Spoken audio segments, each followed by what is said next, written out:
오늘은 쿠팡 관련된 개인적인 의견하고 인플레이션 관련된 얘기를 좀 정리하면서 끝내도록 하겠습니다. 이거는 이제 그 3월 10일자 상장 전이에요. 상장 전날 나온 기사고 매일경제 기사입니다. 세 분의 기자분께서 올렸습니다. 몸값 66조 오늘 상장 첫날 2배 급등 주포 터뜨릴까라고 나왔는데 그러진 못했죠.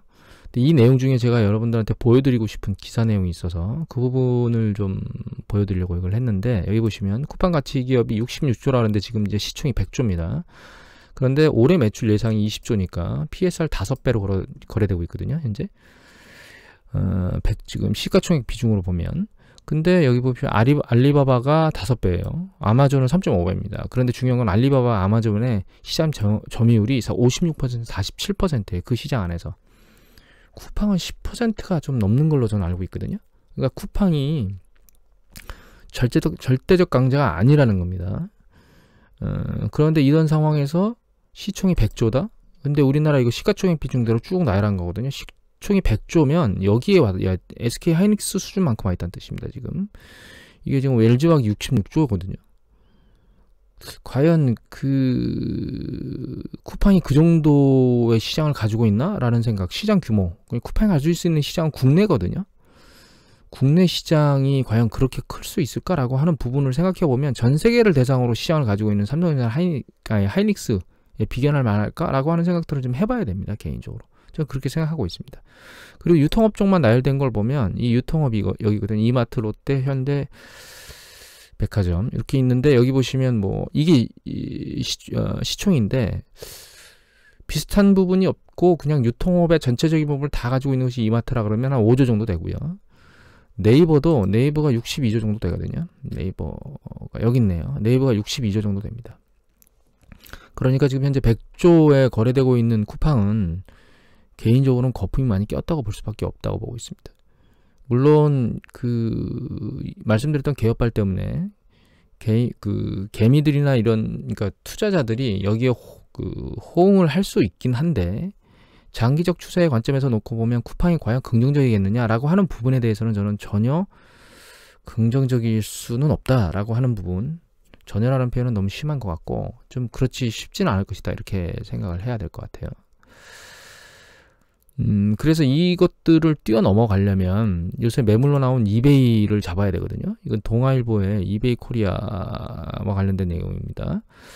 3월 15일자 기사고요. 신세계, 롯데, 카카오, MBK 4파전이라고 돼 있는데 여기 지금 쿠팡이 빠져있죠. 이번에 쿠팡이 상장하면서 한 5조 2천억 정도를 당겼는데 그 5조 2천억을 어디다 쓸지는 모르겠습니다. 그런데 1조 정도를 뭐 여기 물류창고 확충하고 막 이런 데 쓰겠다고 하는데, 물류창고를 확충한다고 해서 포지션이 느는 건 아니거든요. 국내 같은 경우는 이 영토가 작기 때문에 그 1일 배송, 그러니까 우리가 하루 만에 배송이 안 되는 지역은 섬 지역하고 제주도도 뭐 비행기를 날리면 바로기 때문에 결과적으로는 1일 생활권 안에 들어가질 않아요. 그러니까 대부분 모든 영역이 다 1일 생활권이 미국처럼 땅덩이가 엄청나게 넓기 때문에 창고 부족으로 배송이 안 된다라고 하는 부분은 아닌 것 같아요, 제 생각에는. 그런 관점에서 놓고 보면 여기 보면 유통업에 지금 경쟁자들이 굉장히 많거든요. 이 경쟁자들을 과연 물리치고 나갈 수 있겠느냐, 그것도 점유 비중이 절대적 우위를 가지고 있지 않은 상황에서 라는 생각은 반드시 해봐야 됩니다. 개인적으로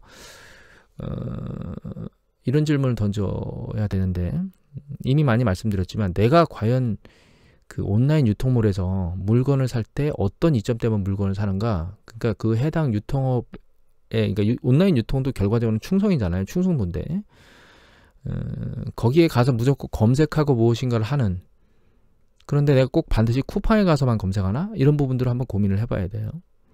여기는 충성 고객, 코호트 고객이 뭐 1,400, 1,500만 된다고 얘기를 했는데 개인적으로는 그거는 코호트 충성 고객이라고 볼 수 없다고 보고 있습니다. 그래서 이마트의 긍정적인 거는 깨끗한 옷차림과 매너? 그 다음에 유통 근무를 하는 직원들의 뭐 급여와 관련된 어떤 차이?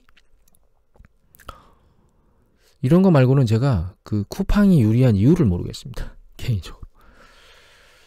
그래서 쿠팡에 대한 것들이 잘못하셨다가는 꼭 꿈처럼 그냥 뭉게뭉게 사라질 수도 있기 때문에 쿠팡에 접근하시는 분이 있다면 전 개인적으로는 좀 조심스럽게 접근해야 된다고 생각을 하고 있습니다. 그래서 미국에 상장되어 있는 쿠팡 주식을 너무 조급하게 대규모로 매집하기보다는 만약에 투자를 하시겠다면 조금씩 천천히 진입하시는 것이 중요하다고 권고를 드리고 싶고요. 다만 저는 이 부분이 더 중요하다고 생각합니다. 이 기사가 더 중요하다고, 이 관점이 더 중요하다고 생각하는데, 여기 뉴즈원에 100조 가치 인정받은 쿠팡 네이버 이마트 재평가에 쏠린 눈 해서 이게 3월 15일자 기사인데 저는 이 부분에 더 관심이 쏠리거든요. 상대적으로 크게 뭔가 부각될 수 있는 편차, 차이가 없는 쿠팡이 100조를 받는데 네이버와 이마트가 100조에 못 갈 이유가 없죠. 특히 네이버 같은 경우는 더더욱 그렇다고 생각이 됩니다. 단순 유통뿐만 아니라 다른 영역들로 글로벌로 퍼질 수 있는 가능성, 뭐 라인이라든가 혹은 뭐 코믹스라든가 이런 쪽으로 계속 해외로 확장되고 있기 때문에 쿠팡은 해외 확장이 쉽지 않은 영역이에요. 국내에 아마존이 들어와서 과연 생존하겠느냐. 옛날에 오프라인 유통업들이 들어와서 뭐 까르푸니 뭐 이런 쪽이 들어와서 다 철수됐죠. 홈플러스 이런 것들이. 그런 것처럼 역시 온라인 유통도 그렇게 녹록치 않은 거거든요. 해외 유통업 확장은. 그런 입장에서 놓고 보면 확장성에서는 전 네이버가 더 있다고 봅니다. 개인적으로. 이마트도 해외로 확장하기는 어렵고 국내에서 유통업이 나돌 건데. 여하튼 그래서 개인적으로는 쿠팡 쪽의 그 상장이나 혹은 미국의 그 뉴욕 시장에 상장됐다는 것 때문에 혹하는 생각이 있으시다면 개인적으로는 유통업 쪽에 관심을 두고 하는데 꼭 쿠팡만 보는 것이 좋은 것만은 아니다. 이런 생각으로 말씀을 드리고 싶어요. 그 다음에 이제 인플레이션 관련된 얘기를 정리하겠는데, 결과적으로 연준이 계속하는 얘기는 물가 상승 우려, 경기 부양책이 계속 대규모로 쏟아져 나왔는데 또 물가가 지속적으로 상승할 가능성이 낮다고 계속 얘기를 하고 있거든요. 이거는 일견 맞을 수도 있고 틀릴 수도 있습니다. 투자자 입장에서 이거를 보는 건 별로 중요하지 않아요. 이게 올라갈 수도 있고 아닐 수도 있거든요. 근데 문제는 이제 아닌 경우에도 문제가 있고 올라갈 경우에도 문제가 있다는 거예요. 이게 만약에 지속적으로 상승하는 게 아니고 아랫방향으로 내려간다면 이거는 대규모 자금을 풀었는데도 불구하고 경기가 안 살아난다는 뜻이죠. 안 좋은 뜻입니다. 그건. 결과적으로 지금 수준에서 멈춰 있기를 원하는데 지금 수준에서 멈추는 것은 불가능합니다. 어느 쪽이든 움직이겠죠. 상승 가능성이 높다고 봐야 됩니다. 근데 지속성이 높은가? 지속성이 높다 낮다는 중요한 게 아니고요. 얘가 상승 가능성이 지속성은 낮다 하더라도 단기간에 머리를 확 들면 주식시장이 흔들린다는 게 중요하다는 겁니다. 투자자 입장에서는. 그래서 22 총재인 라가르드 총재께서 3월 11일 날 이 채권 매입 속도를 좀 빠르게 한다 그랬어요. 그래가지고 채권이 급등하니까 그걸 막아보겠다고 3월 11일 날 얘기했는데, 독일 국채 수익률의 움직임을 보면 이게 3월 11일이거든요. 밑으로 내려왔다. 여기 마이너스는 신경 쓰지 마십시오. 여기가 국채가 마이너스로 내려가서 그래요.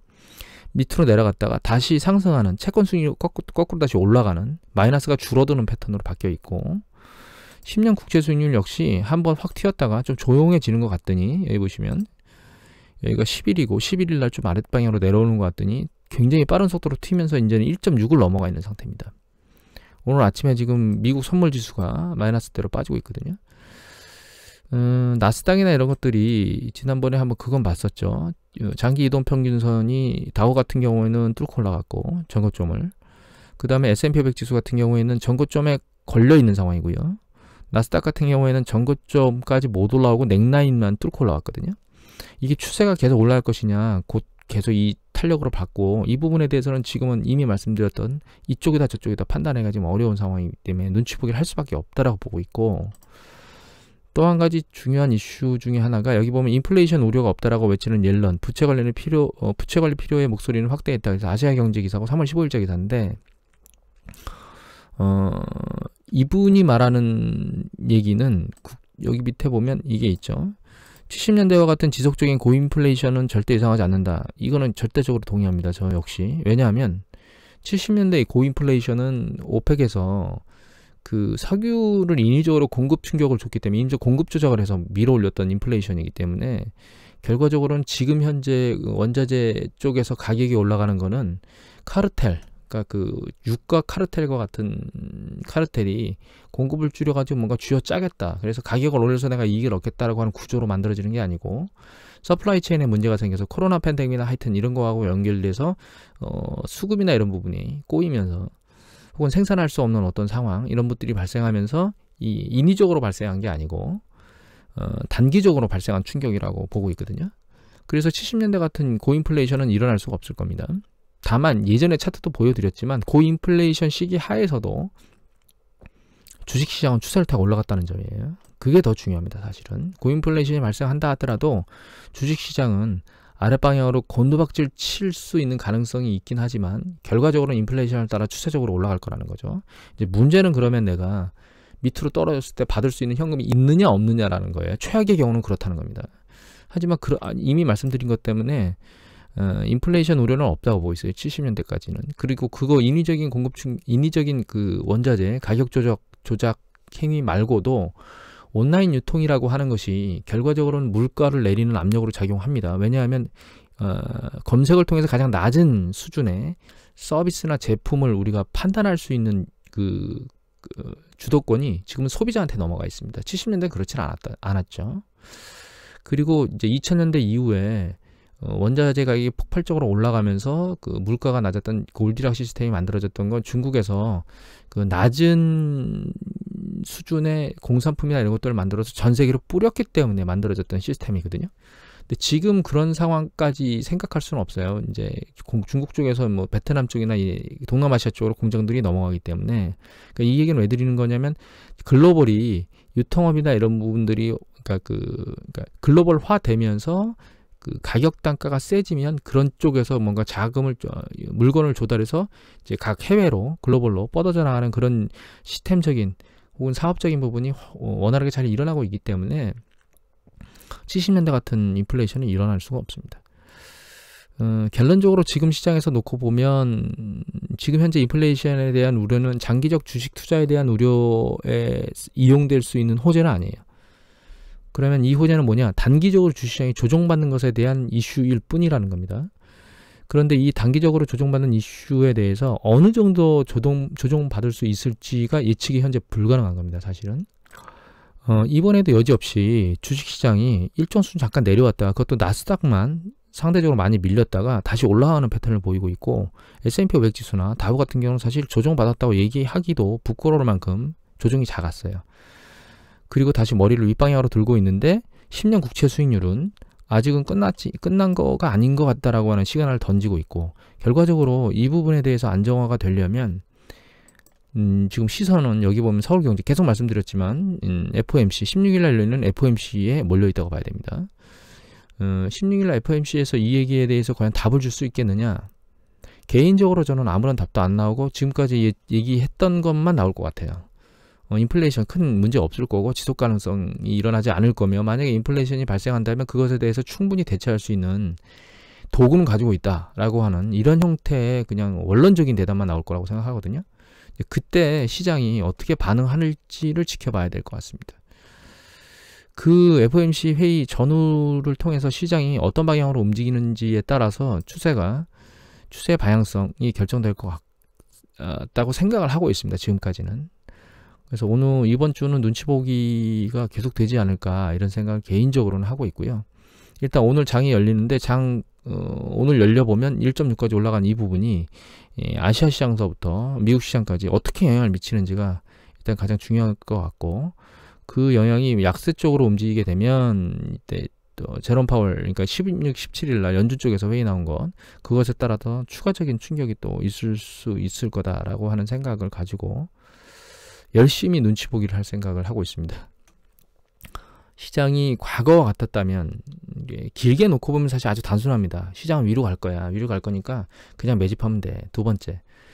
너무 과도하게 오르는 언택트주들 성장주들이 있는데 걔네들만 들고 있다가는 가치주가 올라오는 걸 못 잡을 수도 있고 반대로 언택트주가 오히려 밑으로 내려가 버리면 수익이 더 안 좋을 수도 있겠다. 지수하고 다르게. 이렇게 하는 부분들을 포트폴리오를 조율하면서 가지고 가면 되거든요. 세 번째는 아주 단순해요. 심각한 조정이 있을 때 내가 떠받쳐 살 수 있는 현금의 일정 부분 현금 포지션이 있으면 되는 거죠. 왜냐하면 추세적으로 올라갈 거라고 보기 때문에 그 가능성이 상당히 높다고 보고 있습니다. 그래서 이 세 가지 정도만 잘 감안하고 개인적 투자를 대응하면 저는 큰 위험성이 없다고 지금까지는 판단하고 있습니다. 이런 부분들을 잘 감안하셔서 투자 포트폴리오를 운영해야 되지 않을까 이런 생각을 하게 됩니다. 오늘 이것으로 마치도록 하겠습니다.